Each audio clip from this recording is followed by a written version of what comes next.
Pero what's up mga Hoodwork, ngayong araw mga Hoodwork ay isi-separate po natin itong kapasitor po ng ating dynamo na 3 horsepower mga Hoodwork, no?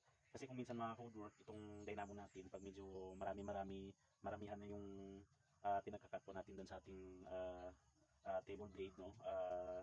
Hindi maiwasan po na may initan po yung ating dynamo mga Hoodwork.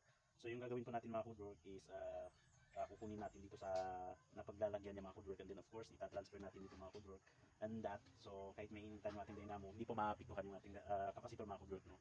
So tara mga Hoodwork, no, samahan niyo ako sa pagta-transfer po ng ating kapasitor.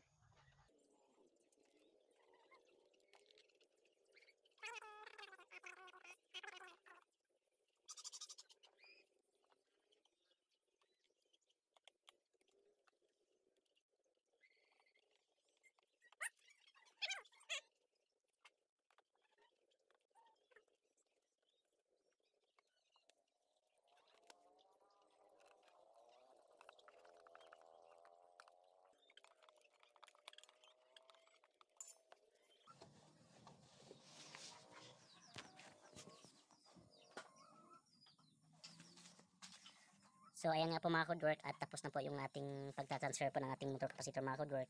Ayan, if makita niyo yung isa po andito po mga Hoodwork, no. So ayan, para iwas paso na lang po dito sa ating dynamo, no, when it times na mag overtime po tayo. So ayan, so hanggang dito na lang yung aking video mga Hoodwork. Thanks for watching and bye.